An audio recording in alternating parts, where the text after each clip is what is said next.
Welcome to another episode of Behind the Now. Today I get to chat with photographer and graphic designer Jed Carandang. With over 10 years of experience as a graphic designer and 7 years as a photographer, Jed has worked with various artists, including actors, athletes, influencers, cosplayers, musicians, and also food trucks. His photos have been featured internationally, including magazines in the Middle East, Europe, and much in between. Listen in to learn more about the process behind Jed's vibrant photography, his wisdom for all creatives, and tips for fostering a relaxed and positive environment to capture the best moments on camera. Thank you, Jed. Thank you so much for doing this with me. I'm really excited to chat with you. I'm honored. Thank you. So I'm going to start with, can you walk me through your pathway of becoming a photographer and graphic designer? Where did this all come from? Like, where did it start? Yeah. So, as a kid, I've always just been like a big nerd with a bunch of things. I've always had like a creative mind, and like I've always had ideas about things. Mhm. And so art and creativity has always been my passion, even as a kid. Mhm. Like I have a bunch of sketches and drawings that I actually found the other day of Cool. video game characters. And I even I remember even writing like fan fiction, Wow. so I even like dabbled in writing like, in Mhm. junior high. And like even it's funny that even my sister she won't let me live that down. She'll always like make a reference to like my stories and stuff.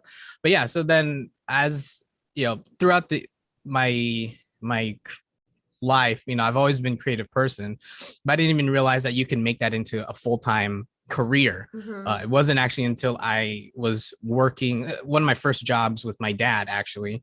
Mhm. And one of the ladies there, she said that, oh, I do graphic design, because she was doing some like advertising stuff for the business. And then from there I was like, oh, okay, I guess you can do art without drawing, because I'm not good at That's so I'm not good at cool. drawing. That's what people always assume, that because oh you're an artist, oh, can you draw, can you animate? That's always the first Mhm. thing. And it's like, nah, I can't, that's not my, it's not my wheelhouse. But Interesting. yeah, and then like throughout, and then I pursued that graphic design as my career, as my major, actually. So I graduated Wow. from Cal State Northridge Mhm. as graphic in with a bachelor's in graphic design. And Okay. so then that's pretty much been my career. And then in between that, I started like picking up the camera, because I go to a Mhm. lot of the nerd conventions like Comic-Con and Mhm. Stanley's Kamikaze, like all of those nerd conventions. And I love taking pictures of like the people in their cosplay costumes. And it was because of one of my friends, my friend Tia, that she like inspired me to actually keep doing it. Like, so we did like our first photo shoot, and it was really it's so embarrassing looking at like your first pictures, because I thought I knew what I was doing, and I was like, oh, I'm so proud of these pictures. And then looking back on it 6 years later, I'm like, oh, these are so bad. They're so Oh terrible. wow. But what makes them bad? Like how do you like learn photography? Like how do you know it's good to Yeah, start? it's funny because it's the same principles apply not just for photography, but for art in general, creativity in general. Is you need to be looking at good either pictures or good designs. Because Mm. I even tell people that like making a Pinterest board helps so much, Uh, because you start to develop that sort of mind castle, that reference log in the back of your head.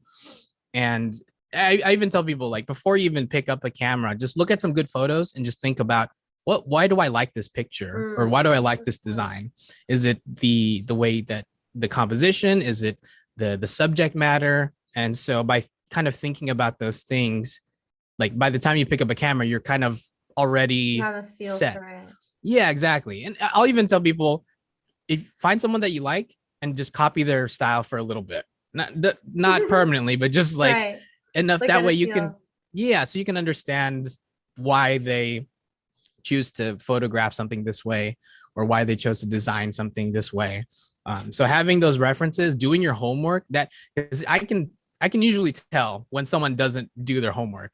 Mm. because it was funny because I mentioned I sent because I follow this one Instagram page called Trendy Photography Memes, Mhm. and their stories they always post um, posts and stories of really terrible like, photographers and terrible Oh photography gosh. stuff that it's like it's objectively like you can tell. I mean, yeah, there's the whole that's kind of thing in the art world. It's like, oh, art is subjective, and it's like yes, it's yes and no because it is subjective to a certain degree, but it's not Mhm. because why are we even being graded on our projects? You know what I mean? So there is Right. like a certain standard that you have to acknowledge that there is like a basic set of principles. Mhm. And knowing those rules, you got to know the rules in order to know how to break them in a Mhm. creative way. So you need to have the foundational rules and understanding of creativity, like art and design and photography principles.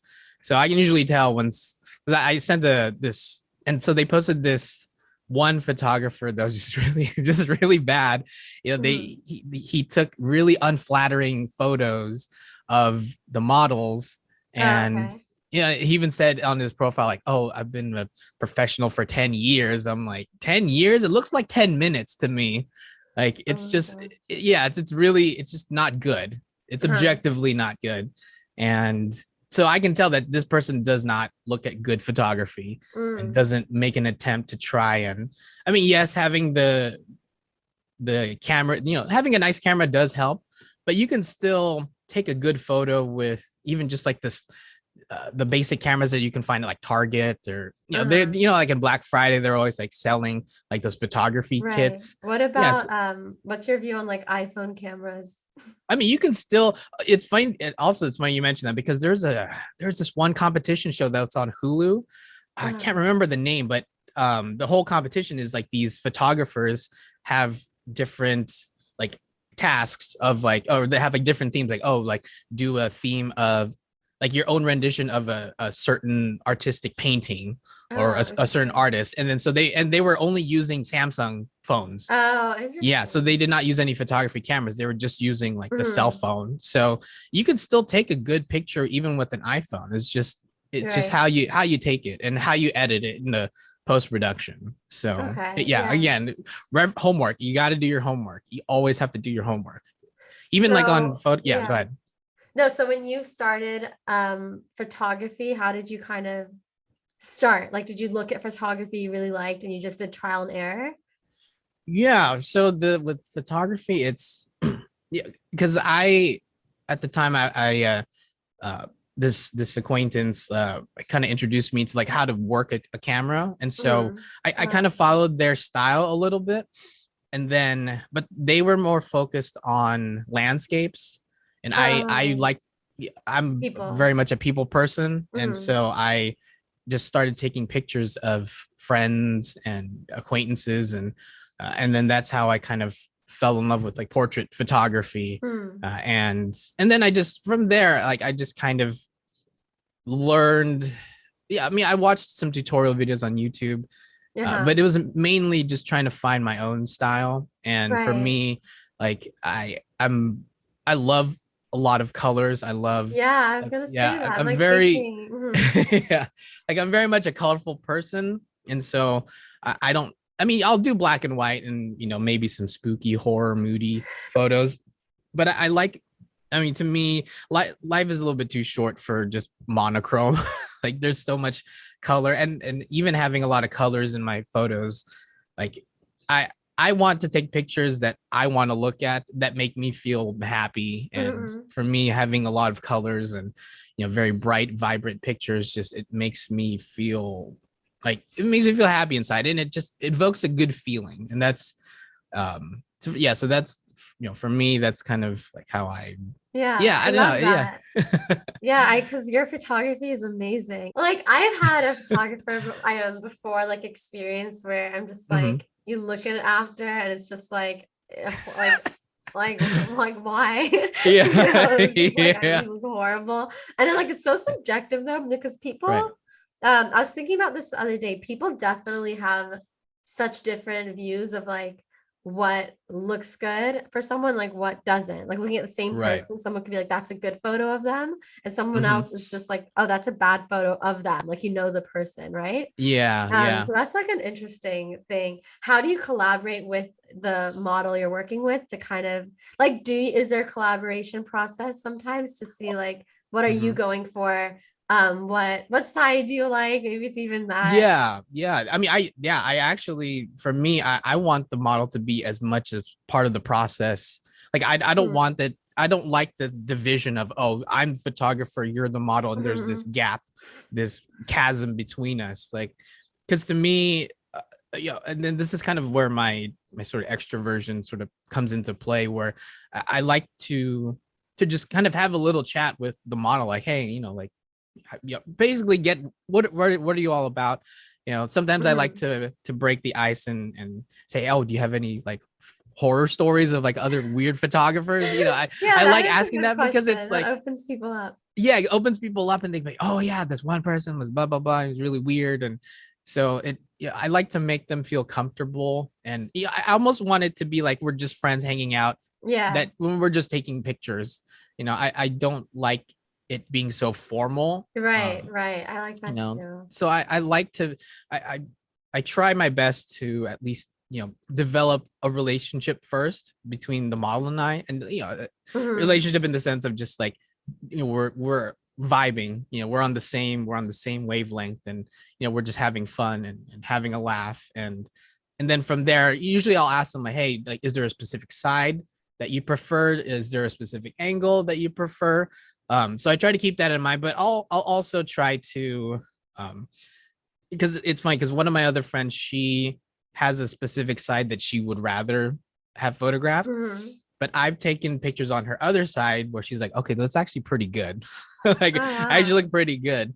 So you just have to kind of know the angles, and again, know how to take a flattering photo of somebody. And like I said, I usually try to, I want to cater to the model, because they're the main subject, they're the ones in front of the camera, and Mhm. so they're the ones that I want to be happy with the results. So I'll usually ask them like, oh, what do you think about this? We'll take a few photos, see if they like it, and then I'll ask them if necessary, oh, is there any other specific ways that you want me to take your Mhm. picture, any specific blemishes that you want me to get rid of in Oh post yeah. production. So I put them first. The model is always first. I'm second. I'm just the weird dude, doing doing squats with my camera. So I usually will do that first.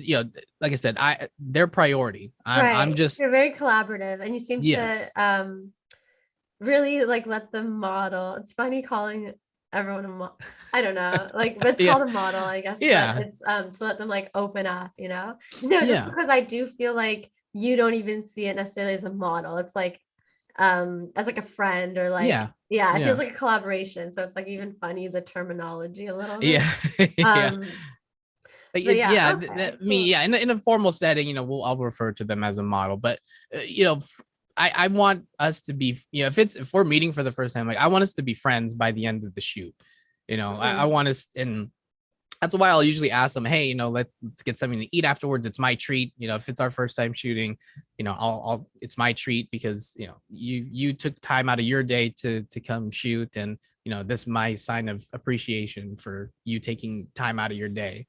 And then from there, we can have a conversation and just kind of talk. And I can get to know the person. And by then, by the end of the day, I'm hoping, my goal is obviously to take good pictures, but also to make a new friend by the end Mhm. of that shoot. Yeah, so that their feelings and their comfortableness is always my priority whenever I Yeah, I shoot. love that. So And I've shot with you and I yeah. definitely I know. I know that you are really, really good at that. Thank you. It's from, I get it from my mom, because my mom is very extroverted. She's very like, almost to the point where it's like she's so nice and caring that sometimes you kind of feel a little like emotionally hostage. Where it's like, yes, she'll just keep giving you food, like, oh yeah, keep eating more, there's still plenty of stuff. So I've kind of gotten that from my mom. So that's Yeah, kind of she where sounds I, great. yeah. So she's wonderful. But yeah, that's kind of where how I sort of operate. Oh, and then usually I'll tell them, hey, like I'll send you all the pictures like in a preview format, Hmm. and that way you can see which ones you like. And then usually on Google Drive, and I'll be like, just delete all the ones that you don't want, and the ones that are left over, at least I know those are the ones that you want me to edit. Oh, So nice. yeah. So going into that a little bit, what Hmm. is your editing process like? How did you learn to edit? You talked about how you love color, which is Hmm. beautiful because your pictures are very colorful. Hmm. Thank Yeah, you. how did you develop your editing style and learn how to edit? Yeah, I mean, I'm trying to, so this is kind of where the graphic design sort of comes into play. Mhm, Like I already sort of know my way around Photoshop, and up until recently though, I was using Adobe Lightroom mhm, to edit my pictures, just because you can have like all the pictures sort of lined up almost like a film strip way, and you can hop between pictures, which is really awesome. But recently I've been using Adobe Bridge to, because mm. one of my other friends who's a photographer, she's like, oh, do you use Adobe Bridge? I'm like, no, I thought that's just like Adobe's version of Windows Explorer, because it is like a file organizing Oh, I see. program. Okay. And then she's like, oh no, I just use Adobe Bridge now. And then from Adobe Bridge, you can open up the files, like because I always shoot in raw format, just Mhm, because when you shoot in raw format, you're taking an uncompressed version of the photograph. So you're getting all the details, all the mhm. pixels. Because if you're only shooting in JPEG, you're basically shooting a compressed version. And so you're losing a lot From the more of the, beginning, yeah. And so you're right? So losing if a you lot of shoot the in digital. RAW, you can convert it to JPEG, right? I would Yeah, you think can online. convert it Okay. later. Yeah. So Okay. So you have the yeah, option of like yeah, the but better quality. the raw version, you have much more flexibility on like Mm, adjusting brightness, contrast, and all of that stuff. Whereas with the JPEG, you're limiting yourself because it is a compressed photograph.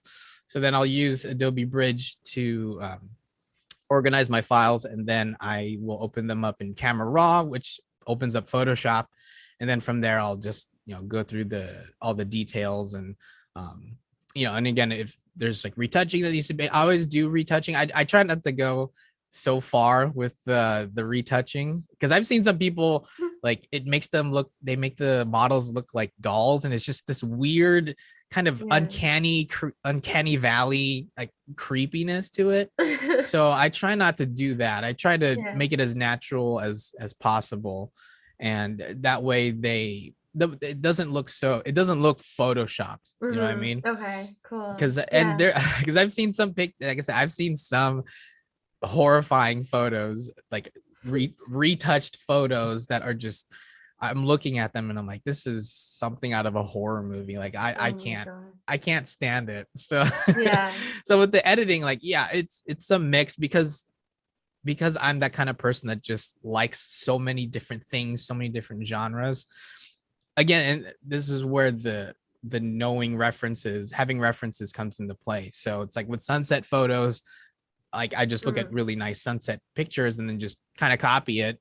And then for neon nighttime photos, I'll just look at neon photos and Yeah. see how they do it, and then It just gets kind you of, into like the feel of it. yeah, That's yeah, it's really exactly. interesting what you're saying. There is like a sort of osmosis, like this thing Mhm. that can't really be explained. It's exactly what you've been saying. Like you're going for a specific look, and then you'll Mhm. start looking at that type of photography, like very good Yeah, photos, yeah, and it kind of like somehow makes its way into your like being, and then when you're doing it you're like in the groove, and it's yeah. crazy because I think that exists in like have you ever watched a show that's like such a different culture or something, and then Hmm. it's like it like comes you like feel it like in your life, Oh yeah, or like a yeah, book absolutely. too. I Yes. just think it's interesting. That's a real thing. I wonder if anyone can like articulate the science behind that, Yeah. because it's I definitely real. Yeah, I think it's just because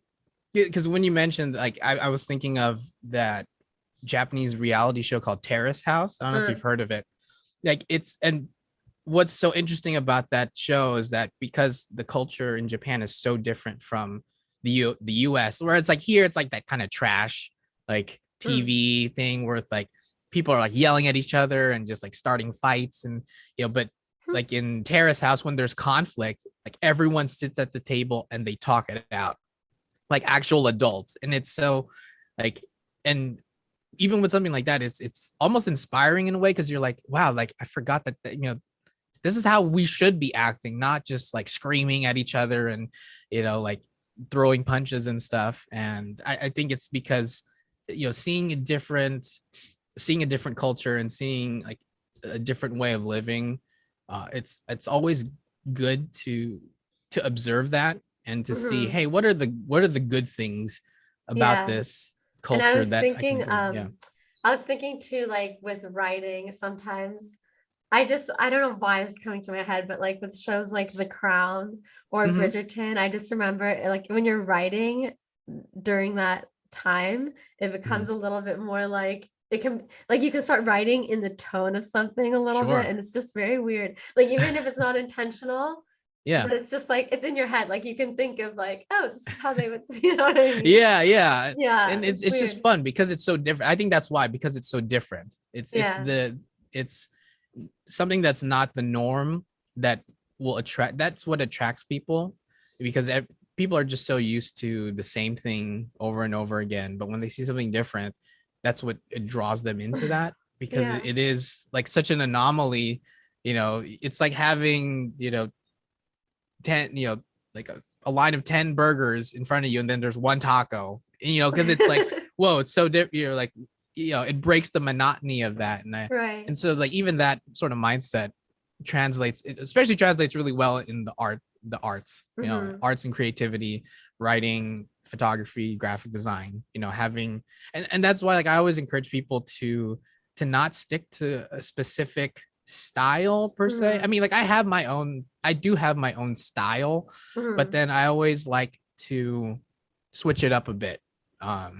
So even like with the way I composite photos, it's like, usually I just have people like just right in dead center, subject dead center, and then having like the background, Hmm. showcasing the background too. Sometimes like I will break it up, especially if it calls for something. Like I remember doing this one cosplay photo shoot of Silent Hill with two of my friends, and normally like I'll take pictures of the person of my friends like in the middle of the frame, but Hmm. because it was like a horror shoot, I wanted to have my for one of the pictures I wanted one of my friends to basically stare like right at the edge of the frame, because it just feels Hmm. uncomfortable. And Right, right. It's like yeah, right, like unsettling. I can yeah, see it's very that. unsettling. Yeah, and it's not proper photography and cinematography, Uh-huh. and so they're like I said, and that's where the whole knowing the rules so that you know how to break them later. Right. It's you so know interesting, huh? Like yeah. people don't realize everything that, well, I don't want to say all people, but like I don't realize everything that goes into each photo. Like, Yeah. you know what I mean? Yeah, Yeah. absolutely. and Do you and that's still, mhm. I assume so, but do you still remain open to like to just your inspiration in the moment? Like how much before a shoot do you kind of plan in your head? And how much of it do you leave open to just see how things go?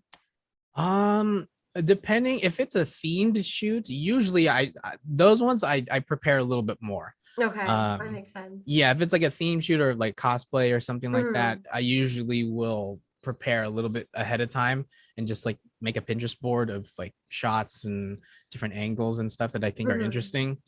And then for like normal, like casual shoots, it's usually kind of a 50-50. Actually, Mhm. no, I tend to freeform for a lot for just regular portrait shoots. Okay, cool. But yeah, usually the themed ones, those ones I put a little bit more care and attention, just Right. because it's, um, I don't want all the pictures to look the same for the for that one. Right. Um, Yeah. like yeah, so I try to switch it up a bit. But You yeah, seem anything to, that's yeah. yeah, sorry. Oh no, go ahead. I was gonna say you seem to though always know your locations though. Like I think you probably don't Yeah. even think of that as preparation, but you do seem to know like shoot usually where you know some like you know the area. Yeah, and that's where, because to me the setting is just as important. The setting is as important a character as the Mm. subject themselves. I mean, obviously, if you're doing headshots, yeah, obviously you're going to be focusing on the person, and the background is going to be basically just all blurry. Um, Mhm. and so, but I do like to do wide shots, even Mhm. with my because I use a an 85 millimeter lens, especially for my portrait stuff, so I can get really nice crisp details of the person and have a nice creamy like blurry background. Mhm. But even then, like with that lens, I'll still stand way back so I can get a little bit of the setting too. Because again, yeah, like location's important. And it's funny. I was thinking there's this one. I'm not gonna name the person, but there was this one like pretty popular cosplayer, and she was like posting stuff like, "Oh, I did this photo shoot, from this one video game," and like, oh, it's in like the picture, like they were out in the field, but the field, I think it was like during the fall, and so like Mhm. the grass and stuff was like brown and kind of withered and dead, and the game that she was cosplaying from, if you look at the game, it's it's very bright and colorful, Mm. and like there's like really green grass and green hills and mountains, and it's just like why why does it look, why did you do that? Like there's it looks sloppy, like Yeah. and I'm not talking about the mom, I'm talking about the photographer. Like Right, right. if you're gonna take a picture from a character, and the setting is very bright and colorful, you got to find a place that's bright and colorful, and Mhm. that's not with dead grass. Like, Right. yeah, Huh. because then it looks Yeah. depressing, and that's something that a lot of these photographers don't think about, is that Right, like if you're trying to yeah, capture this exact theme and like people yeah, know what it is, you can look it up. yeah, Right. yeah, exactly. Like you have to take that into account too, because it's again, it looks very sloppy, it looks unprofessional, and Mm. it looks like there wasn't much thought into it. Like, and you gotta, that's why you have to plan ahead. You have, especially with, like I said, with themed shoots, plan ahead for those. You need to Yeah. plan for that, and because especially if it's a person in a costume, and you because when I would do cosplay, I haven't really done a cosplay shoot in a while, but when I do, I always think about, okay, what's the world like of this character? What does it look like? And for me, I like to, because a lot of these other like cosplay photographers, they tend to like make it look like a studio shoot, where Mm. like the I photo, see. they'll use like a flash or something like that, which I'm not saying is bad, but it just looks like someone dressed up as a character. But for Okay. me, I want it to be where it's like I'm following the actual character in their world, and Oh wow. like almost like a Yeah. photojournalist kind of approach, like Right. I love that. It's so because there's the interesting. the picture that I took, like one of my favorite cosplay pictures that I took, and it's on my Instagram, but it's a picture of my friend. She's dressed up as Mm. Ray from Star Wars, and so the pictures of her standing on this rock at the beach, and um, her husband actually threw this giant rock into the air, and we had her holding out her hand as if she's using the force to lift the rock into the Wow. air. So that there was no Photoshop with that. Like that was all practical effects.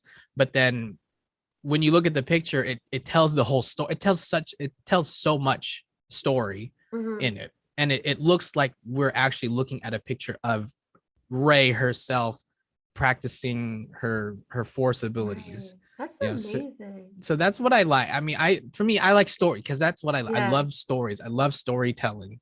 I love good like characters. I love good Mm. storytelling. And so especially with those things, I like to incorporate the story as much as I can in there. And that's why Yeah. setting is so important when you're doing a shoot, and especially a theme shoot. So I know I'm getting No, it's that's awesome. funny. It's Like all so my other friends, fascinating. they know how salty I get with a lot of these photographers, and just the No, that's so, awesome. but yeah, that's kind of how I approach things. So like Okay, I that's said, awesome. So because cool. I also love good writing, good stories, and Mm. I especially within the last like 10 years or so, no, yeah, maybe like 10 years or so, even actually even more recently, there's a lot of stories that are out there that tend to just check off certain like social things, like social Mm, issues and stuff, and where it's like that's what the focus is on. Like, oh, we need to appeal to this group, this group, this mm, group.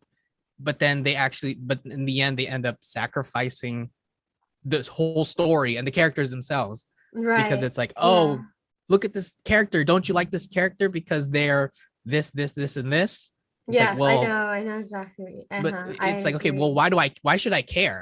Like, okay, they're all of those things, but are Hmm. they, what are they interesting?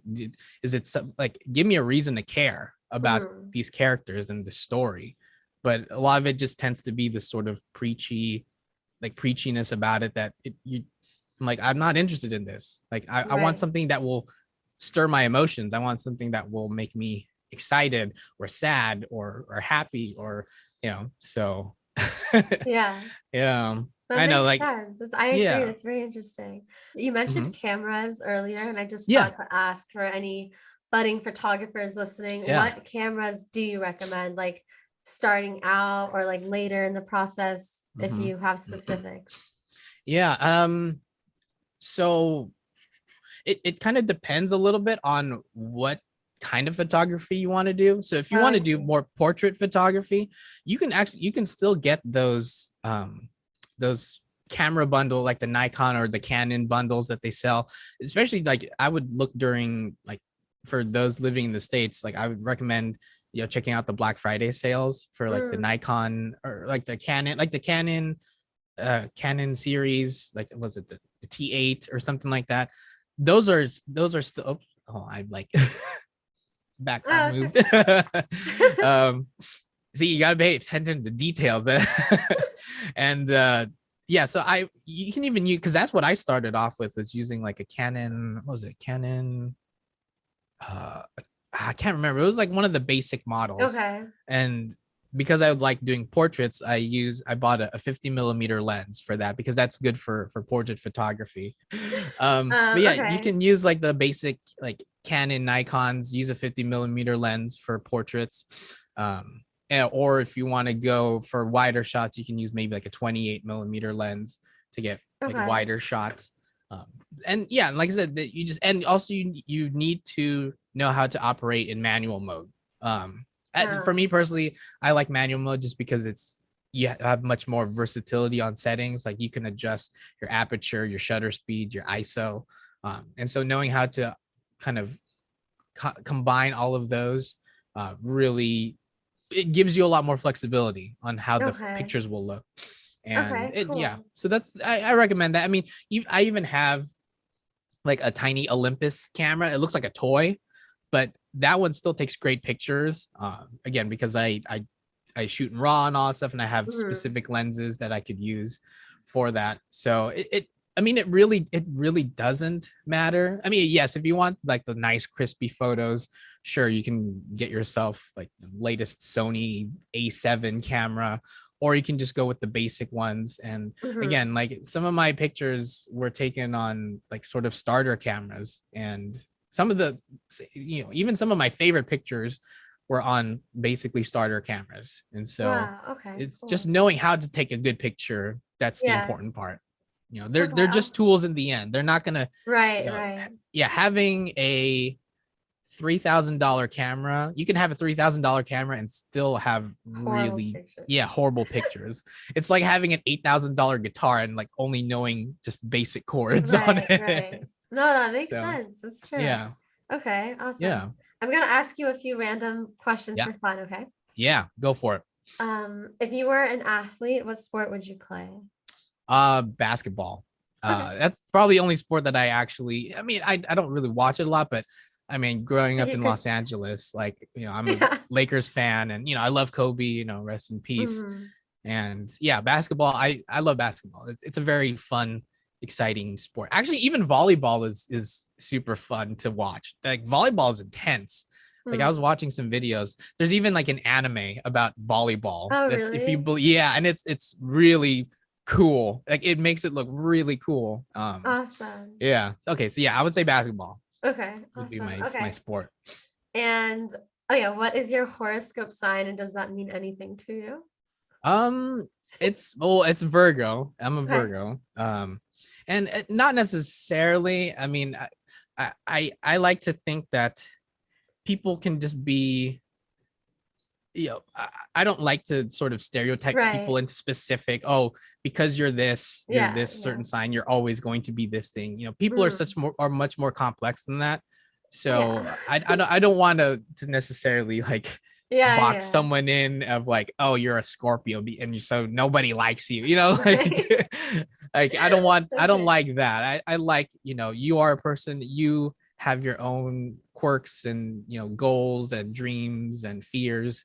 So it Right. does, to Makes me, sense. it doesn't necessarily matter what your sign is. Uh-huh. It's like, who are you as a person? Okay, Yeah. awesome. And then what do you do to be the now, To be the now, I mean, I if try to keep my anything? I try to keep my finger on the pulse of culture. Yeah. So I'm always kind of looking at news, like maybe not necessarily politics, but even just like Mhm. pop culture, because that's the kind of world that I live in. I love pop culture stuff. I love memes. I love video games. I love art, Yeah. and so usually I'm just kind of to being in the now. It's just kind of just keeping Like, up to date. Yeah, okay, just kind of keeping interesting. up to date Yeah, with that's actually a very unique what's answer. trendy. Yeah, it's just Uh-huh. funny because I have some young nieces and nephew, and so seeing these kids and like what they consider, for example, like humor or memes, there's a certain point where I'm starting to feel like a boomer, where I'm like, what's that mean? Yeah, like I don't Mhm. get Right. it. Yeah. But I try to keep up to date. Like that's my thing. I just like to see what's going on in pop culture. That's sort of Yeah, that's so cool. what I like. Yeah. Awesome. Well, thank you so much for doing Yeah. this. I really Thank you so appreciate it. much. It was I fun. appreciate it. This was an honor. And it's not, I definitely did not reach out to you and beg to be on your show. Oh, But I'm yeah, gonna this ask you is, one more thing. oh, yes, Sorry. yes. Where can our listeners find you? I want to ask you this because I know you're on Twitch and just, Mhm. yeah, lay it out. Yeah. So I'm mainly on Instagram. So if you look up Radio 8 EIGHT.UNI, like unicorn. So you can find me on Instagram, radio8.uni. You can find me on Twitch at Radio 8, the same thing with 8 spelled out. Mhm. And yeah, that's mainly where I mean, I'm also on Twitter, but I don't really use that Okay. as much. But yeah, mainly Instagram and yeah, and don't expect any photography stuff in my Instagram stories. I'm always I don't know. It's weird. My feed is just full of like nice, cool photos.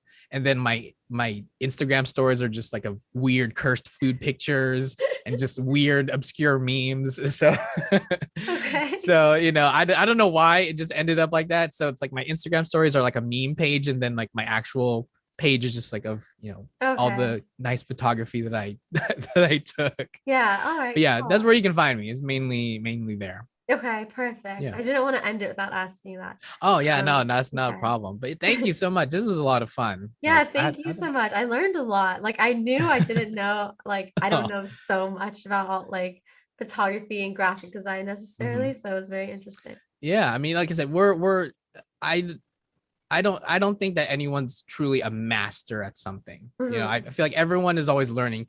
That's to me, that's what success comes from, is just always being a student. Continuing to learn. Yeah, just Right. always think of yourself as a student, and that there's always more opportunities to learn and to grow and to improve yourself, improve your skills, improve your creativity. And don't ever, I hate to break it to everybody here, but there's no top. You're not going to reach the top. Like you're going to keep going, and you're always going to keep going. You're going to keep going up. And so don't expect to not need to learn anything ever Mhm. again. You're always going to learn something. So Right. And I think it's interesting like that. There's like that yeah. quote, if you're not growing, you die. Is that the quote? Yeah. Something like that. I mean, that's a little bleak, but yes, that is definitely true. I don't know. It's something like Yeah. that. All right. Well, thank you so Well, much. thank you. I Yes, this is a appreciate lot of it. fun. Yeah, thank you so much. I appreciate it, Jenna.